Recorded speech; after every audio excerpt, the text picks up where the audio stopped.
Halo adik-adik generasi kebanggaan bangsa di seluruh Indonesia.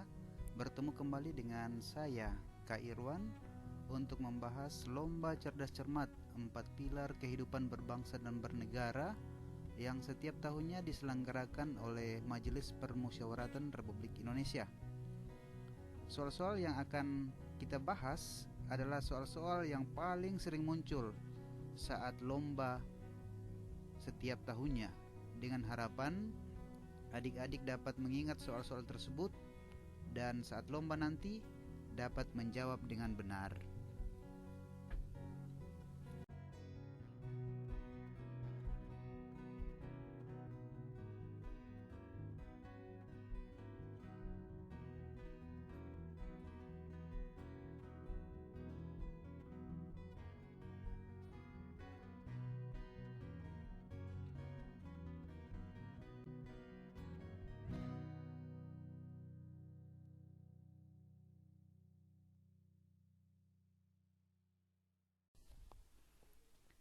Baik, adik-adik, pada kesempatan saat ini kita akan membahas soal-soal benar salah. Jadi soal-soal benar salah ini adalah soal-soal yang paling sering muncul setiap tahunnya. Kita mulai saja soal yang pertama. Bunyinya begini. Pasangan calon presiden dan calon wakil presiden yang mendapat suara lebih dari 50% dari suara dalam pemilihan umum dengan sedikitnya 20% suara di setiap provinsi yang tersebar di setengah jumlah provinsi di Indonesia dilantik menjadi presiden dan wakil presiden. Ayo adik-adik, jawabannya apa? Benar atau salah? Baik, kita akan lihat jawabannya. Jawabannya adalah salah. Kita bahas. Jawaban untuk soal tersebut adalah salah, karena sesuai pasal 6A ayat 3 Undang-Undang Dasar Negara Republik Indonesia tahun 1945, pasangan presiden dan wakil presiden yang mendapat suara lebih dari 50% dari jumlah suara dalam pemilihan umum dengan sedikitnya 20% suara di setiap provinsi yang tersebar di lebih dari setengah jumlah provinsi di Indonesia dilantik menjadi presiden dan wakil presiden. Kesalahan dalam soal tersebut adalah tidak menuliskan kata lebih dari pada anak kalimat terakhir, karena pasangan calon presiden dan wakil presiden akan menjadi presiden dan wakil presiden jika suara yang diperolehnya, yang pertama, lebih dari 50% total suara sah. Yang kedua, mendapat suara minimal 20% di lebih dari setengah jumlah provinsi. Jadi ingat ya adik-adik, jawabannya salah. Kita lihat soal selanjutnya. Soal nomor 2. Mahkamah Konstitusi dapat mengabaikan untuk tidak memeriksa, mengadili, dan memutus pendapat Dewan Perwakilan Rakyat bahwa presiden dan atau wakil presiden telah melakukan pelanggaran sebagaimana dalam ketentuan Undang-Undang Dasar Negara Republik Indonesia tahun 1945 apabila pendapat DPR hanya mengedepankan kepentingan golongan tertentu. Bagaimana adik-adik? Bisa tebak jawabannya? Ini jawabannya. Jawabannya adalah salah. Karena sesuai pasal 24C ayat 2 Undang-Undang Dasar Negara Republik Indonesia tahun 1945, maka Mahkamah Konstitusi wajib memberikan putusan atas pendapat DPR mengenai dugaan pelaksanaan pelanggaran oleh presiden dan atau wakil presiden menurut Undang-Undang Dasar. Jadi, mau atau tidak mau harus ada pendapat atau putusan dari Mahkamah Konstitusi.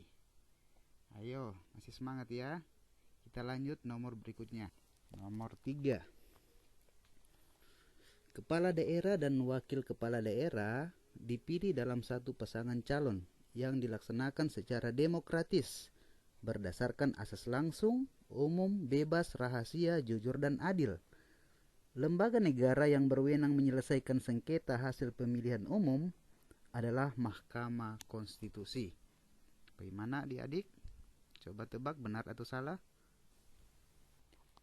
Baik, mari kita bahas. Pemilihan kepala daerah harus dilaksanakan secara demokratis. Demokratis dapat berupa pemilihan langsung dan dapat pula secara tidak langsung, sepanjang memakai asas langsung, umum, bebas, rahasia, jujur, dan adil. Hal ini sesuai dengan pasal 18 ayat 4 Undang-Undang Dasar Negara Republik Indonesia tahun 1945. Bila terjadi perselisihan hasil pemilihan umum kepala daerah, maka lembaga yang mengadili adalah Mahkamah Konstitusi. Hal ini sesuai dengan pasal 24C ayat 1 Undang-Undang Dasar Negara Republik Indonesia tahun 1945 mengenai kewenangan Mahkamah Konstitusi, di mana salah satunya adalah memutus perselisihan hasil pemilihan umum. Pilkada termasuk dalam pemilihan umum. Maka karena itu kewenangan ada di tangan Mahkamah Konstitusi. Kita lanjut ya. Soal nomor 4.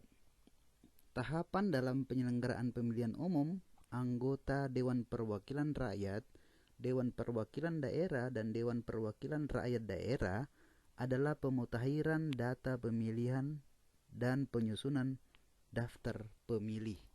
Bagaimana adik-adik? Benar atau salah? Jawabannya adalah benar. Karena kita melihat tahapan-tahapan pemilihan umum anggota Dewan Perwakilan Rakyat, Dewan Perwakilan Daerah, dan Dewan Perwakilan Rakyat Daerah, yaitu yang pertama, perencanaan program dan anggaran serta penyusunan peraturan pelaksanaan penyelenggaraan pemilihan umum. Yang kedua, ini ya yang kita lihat tadi ditanyakan, pemutahiran data pemilih dan penyusunan daftar pemilih.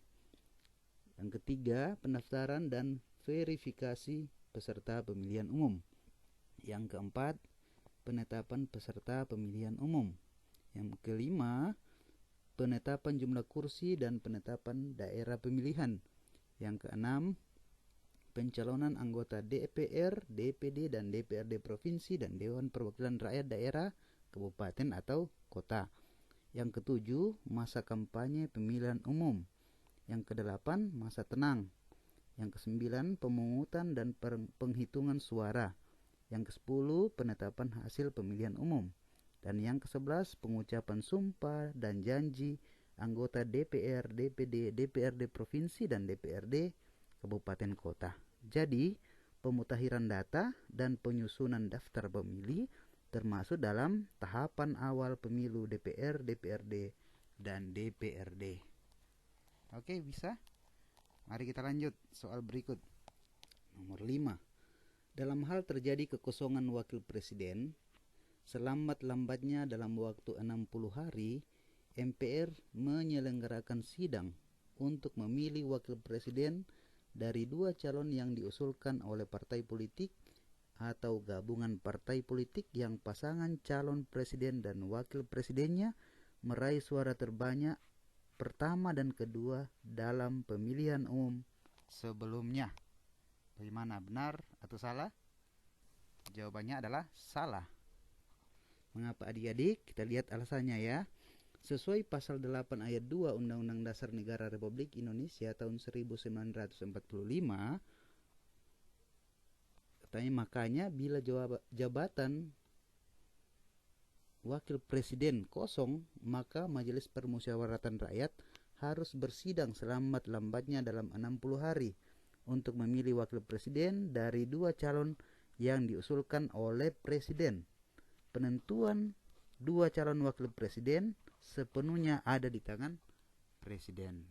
Jadi salah ya, bukan dari partai politik atau gabungan partai politik yang mengusulkan, tetapi dari presiden sendiri. Oke? Kita lanjut. Soal nomor 6. Tujuan ditetapkannya ketetapan MPR RI nomor 5 garis miring MPR garis miring 2000 tentang pemantapan persatuan dan kesatuan nasional adalah agar menjadi acuan dasar untuk meningkatkan kualitas manusia yang beriman, bertakwa, berakhlak mulia, serta berkepribadian Indonesia dalam kehidupan berbangsa. Bagaimana, benar atau salah? Ini dia salah.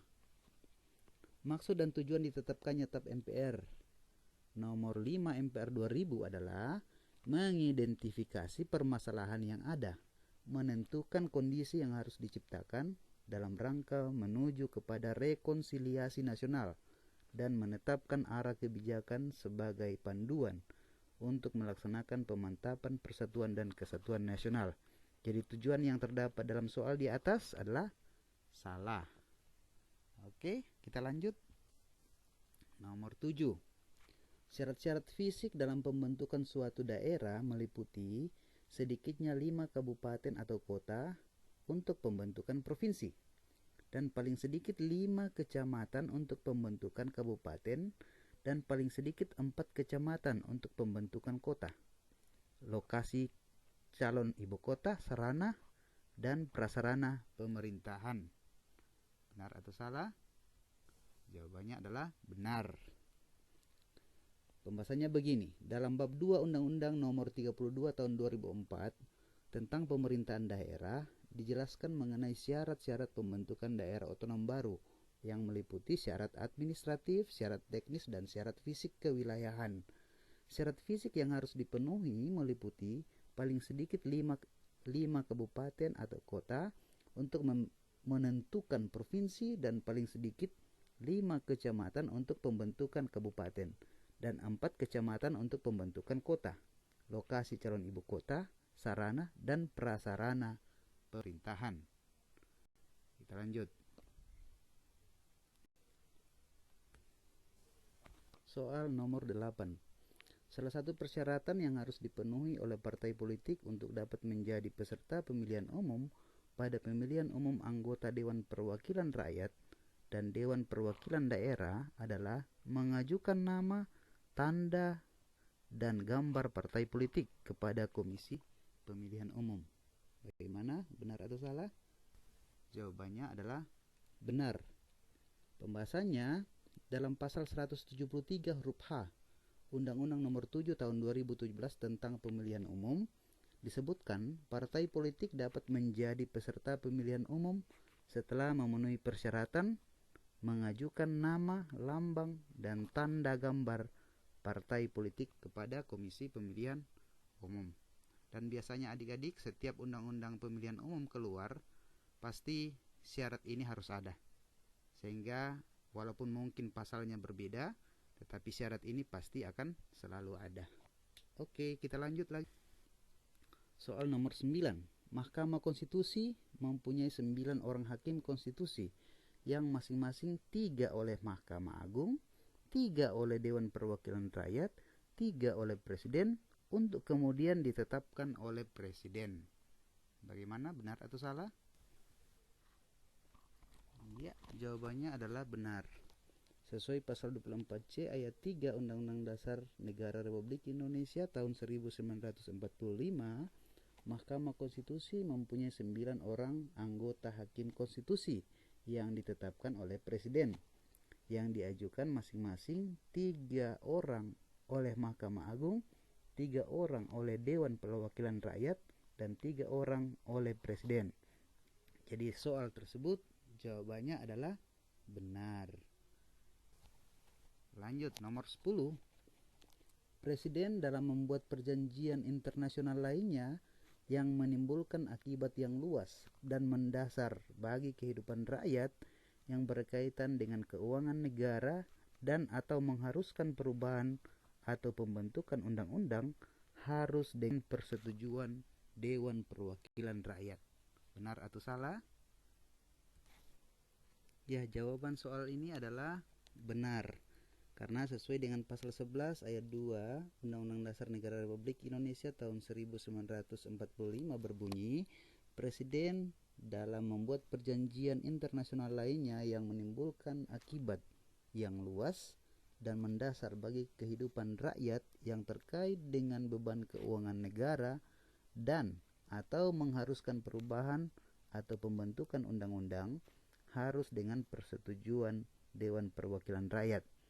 Jadi jawaban atas soal tersebut adalah benar. Nah, adik-adik, ini dulu 10 soal yang kita sudah bahas, 10 soal benar salah. Mudah-mudahan boleh diingat, dimengerti, dipahami, sehingga nantinya adik-adik boleh menjawab soal-soal yang ada. Tips yang akan kakak berikan agar dapat menang dalam lomba cerdas cermat 4 pilar kehidupan berbangsa dan bernegara oleh MPR RI. Ini tips pertama, hafal sedikit demi sedikit pasal-pasal dalam Undang-Undang Dasar Negara Republik Indonesia tahun 1945. Tidak ada cara lain selain menghafal untuk bisa memenangkan lomba ini. Itu tips yang pertama. Nanti tips selanjutnya kakak berikan di video-video yang akan datang.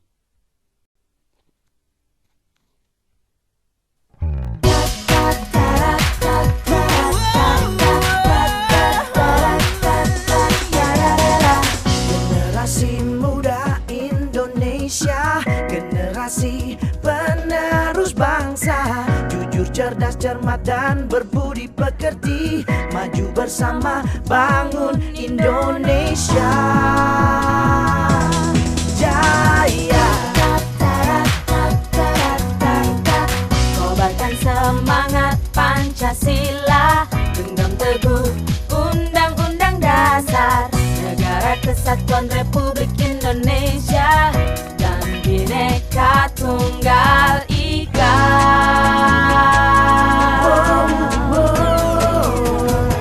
Jadilah yang terbaik, cerdas, cermat MPR, cerdas, cermat MPR, cerdas, cermat MPR, cerdas, cermat MPR.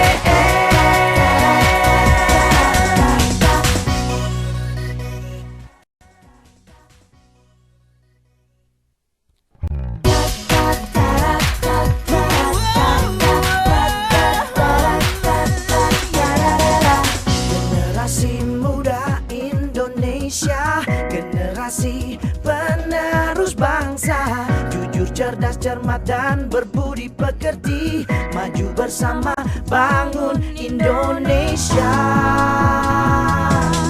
jaya. Kobarkan semangat Pancasila, genggam teguh Undang-Undang Dasar Negara Kesatuan Republik Indonesia dan Bhinneka Tunggal Ika.